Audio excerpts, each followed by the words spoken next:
নমস্কার, আপনারা দেখছেন ওঙ্কার বাংলা। আপনাদের সঙ্গে রয়েছে আমি সৌমি। নজর রাখবো গুরুত্বপূর্ণ খবরের দিকে। ভাঙড়ে নওশাদ সিদ্দিকের ভোট প্রচারে বাধা, জয় বাংলা স্লোগান, গাড়িকে লক্ষ্য করে ইটের বৃষ্টি, আহত আইএসএফ কর্মী। অভিযোগের তীর তৃণমূলের বিরুদ্ধে। ঘটনাটি ঘটেছে ভাঙড় 2 নম্বর ব্লকের ভোগালী 2 নম্বর অঞ্চলের বানিয়ারা এলাকায়। অভিযোগ, আইএসএফ প্রার্থী নওশাদ সিদ্দিকীর গাড়িকে লক্ষ্য করে তিনি ঠিক যখন প্রচার চালাচ্ছিলেন সেই সময় তৃণমূলের কর্মীরা নওশাদকে দেখে জয় বাংলা স্লোগান দেয় এবং তার গাড়ি লক্ষ্য করে ইট মারে। একজন আইএসএফ কর্মী আহত হয় বলে অভিযোগ নওশাদ সিদ্দিকীর। ঘটনায় ব্যাপক উত্তেজনা ছড়ালে বিজয়গঞ্জ থানার পুলিশ এসে লাঠি চার্জ করে পরিস্থিতি নিয়ন্ত্রণে আনে।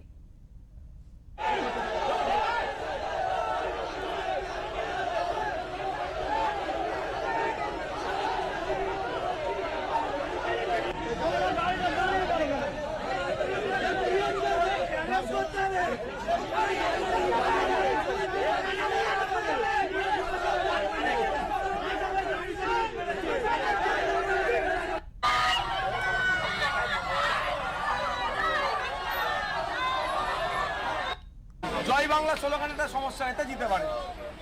কিন্তু কথা হচ্ছে যখন শিডিউল প্রোগ্রাম, সেই প্রোগ্রামকে বাধা দেওয়ার জন্য কিছু লোককে জড়ো করে আমাদের যারা কর্মী যাচ্ছে তাদের উপরে হামলা চালানো, এটা কীভাবে হবে? একটা কর্মী মেরে নাক ফাটিয়েছে, আমার গাড়িতে ইট ছুঁড়েছে, ভাগ্যপুরম কাঁচে লাগাই নাহলে কাজটা ভাঙতো আমার। রফিক খানের নেতৃত্বে এটা হচ্ছে। প্রশাসন ছিল, সব দেখেছে। প্রশাসন কি ব্যবস্থা নিয়েছে এখন দেখা দিয়েছে। আমরা নিশ্চিতভাবে নির্বাচন কমিশনকে জানাবো, প্রশাসনকে জানাবো। বুঝতে পারছেন, তার মানে তৃণমূল কংগ্রেস সরকার সাহেব বুঝতে পারে গেছে তার হার অনিবার্য। যতটা পারে আমাকে হ্যাকেল করতে চাইছে, তবে এইরকম করে নওশাদকে আটকাতে পারবে না। ভাঙড়ের মানুষ নওশাদের সাথে আছে, খান চিহ্নের সাথে আছে।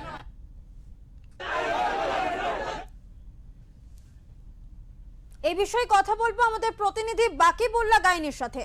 তোমার কাছ থেকে জানতে চাইবো যে ছবি উঠে এলো একেবারে ভোটের আগে উত্তপ্ত ভাঙড়ে নওশাদ সিদ্দিকের গাড়িকে লক্ষ্য করে ইট বৃষ্টি এবং তার প্রচারে বাধা দেওয়ার ছবি, ঠিক কি ঘটনাটি ঘটেছিল? একেবারে দেখো, তোমাকে জানিয়ে রেখে দেবো, ভাঙড়ের ভোগালী 2 নম্বর অঞ্চলে আজকে নওশাদ সিদ্দিকীর নির্বাচনী র্যালি ছিল। সেই মতোই ভোগালী 2 নম্বর অঞ্চলের বানিয়ারা গ্রাম হয়ে র্যালিতে যাচ্ছিলেন নওশাদ সিদ্দিকী সহ 25 সংখ্যক কর্মী সমর্থকরা।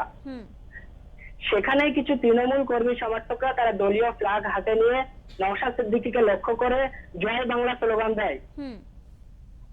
নওশাদ সিদ্দিকের র্যালিতে প্রচুর সংখ্যক কর্মী সমর্থকরা থাকায় একে অপরের প্রতি হাতাহাতি শুরু হয়। পরিস্থিতি একেবারে উত্তপ্ত হয়ে ওঠে। সেখানেই ছিলেন বিজয়গঞ্জ বাজার থানার পুলিশ। তারা পরিস্থিতি নিয়ন্ত্রণে আনার চেষ্টা করে।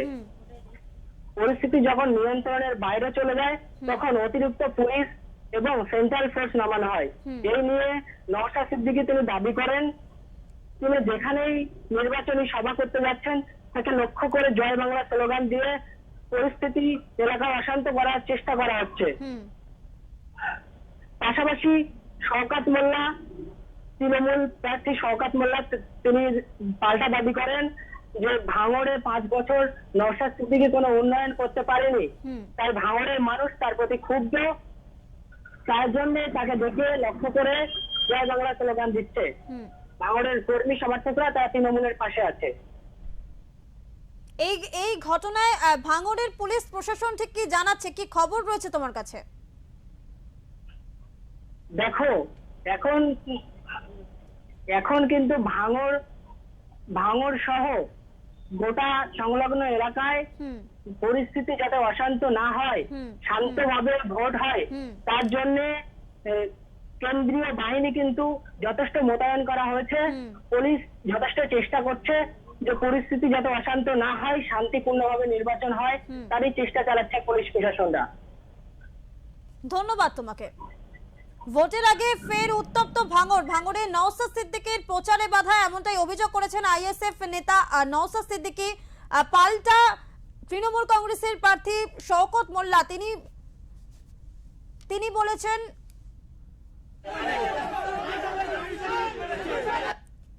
জয় বাংলা স্লোগানটা সমস্যা, এটা জিতে পারে।